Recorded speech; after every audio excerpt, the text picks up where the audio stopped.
Hello friends, आप सभी का आपके अपने यूट्यूब चैनल मास्टर क्लास 2.0 में स्वागत है।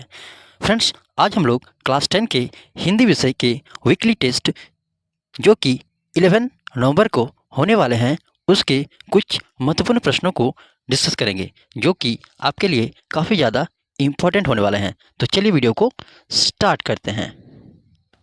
पहला प्रश्न है, यह दंतुरित मुस्कान के कवि कौन है? तो ये दंतुरित मुस्कान पोएम है। इसके कवि कौन है? इसके कवि कौन है friends? Nagarjun. Option number C इसका राइट आंसर हो जाएगा। क्वेश्चन नंबर 2 है, कवि नागार्जुन मैथिली में किस नाम से प्रतिष्ठित है? तो कवि नागार्जुन जो है मैथिली में यात्री के नाम से प्रसिद्ध है। कवि नागार्जुन मैथिली में किस नाम से प्रसिद्ध है? यात्री के नाम से प्रसिद्ध है। क्वेश्चन नंबर 3 है, झोपड़ी में कमल खिलने का मतलब क्या है? झोपड़ी में कमल खिलने का मतलब क्या है? झोपड़ी का सुगंधित वातावरण होना, गरीबी में आनंद की अनुभूति होना, आर्थिक संपन्नता या इनमें से कोई नहीं।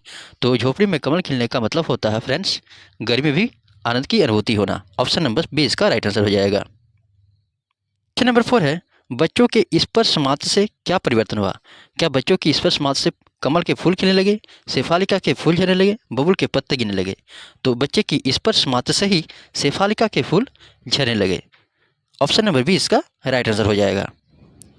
क्वेश्चन नंबर 5 है, यदि बच्चे की माँ माध्यम न बनती तो कभी क्या नहीं देख पाता? तो यदि बच्चे की माँ माध्यम न बनती तो बच्चे का खिलखिलाहट नहीं देख पाता, नई नई दांत वाले शिशु की मुस्कान को नहीं देख पाते, या शिशु का आवायुक्त मुख को नहीं देख पाते।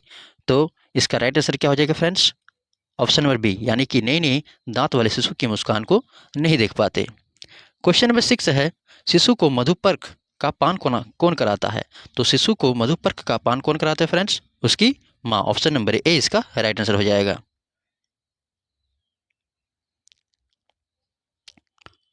क्वेश्चन नंबर 7 है, बच्चा कवि को कैसा देख रहे हैं, मतलब किस प्रकार से देख रहे हैं? तो बच्चा जो है कवि को तिरछी नजर से देख रहे हैं। ऑप्शन नंबर ए इसका राइट आंसर हो जाएगा। कवि बच्चे का किससे संपर्क न होने की बात कर रहा है? तो कवि जो है बच्चे का किससे संपर्क नहीं होने की बात कर रहा है? स्वयं से, क्योंकि वह क्या है, एक प्रकार का प्रवासी है जो आवागमन करते रहता है, इसीलिए बच्चे का उनसे संपर्क नहीं हो पा रहा है, उनकी बात कही जा रही है। कवि किसे थकने की बात कर रहा है? तो कवि जो है शिशु के थकने की बात कर रहा है। ऐसा इसीलिए क्योंकि कवि को जो है शिशु एकाटक यानी कि बिना पलक झपकाए उनकी ओर देखे जा रहे थे, इसीलिए कवि कहता है कि तुम थक जाओगे, इसीलिए इसमें शिशु के थकने की बात कही जा रही है। क्वेश्चन नंबर 10 है, जलजात का अर्थ क्या होता है? तो जलजात का अर्थ क्या होता है? कमल का फूल।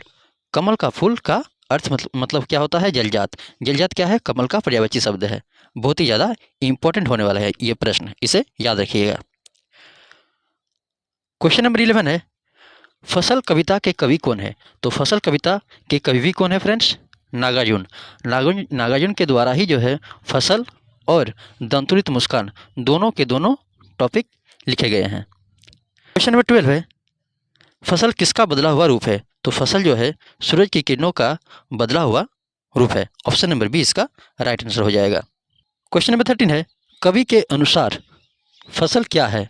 प्रकृति के सहयोग का, मनुष्य के शारीरिक प्रश्नों का फल है, दोनों है, इनमें से कोई नहीं। तो कवि के अनुसार फसल क्या है फ्रेंड्स? मनुष्य के शारीरिक परिश्रम, प्रकृति के सहयोग, यानी कि दोनों का योगफल है, यानी कि ऑप्शन नंबर सी इसका राइट आंसर हो जाएगा।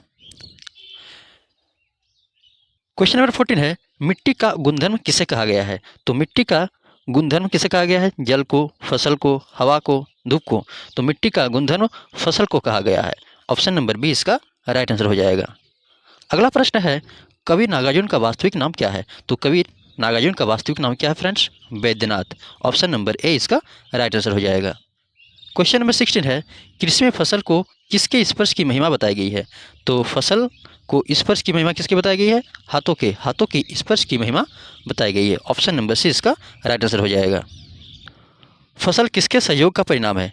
प्रकृति और नदी का, प्रकृति और मनुष्य का, नदी और सूरज का, इंसान और मिट्टी का। तो जो फसल है वो प्रकृति और मनुष्य दोनों के सहयोग का परिणाम है। ऑप्शन नंबर बी इसका राइट आंसर हो जाएगा।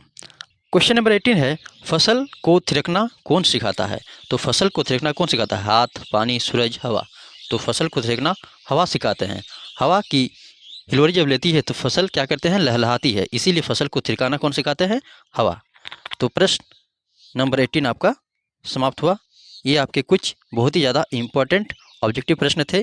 फ्रेंड्स, यदि आपको वीडियो अच्छा लगा तो इसे लाइक, शेयर और सब्सक्राइब जरूर कीजिएगा और अपने फ्रेंड्स तक जरूर शेयर कीजिएगा। धन्यवाद।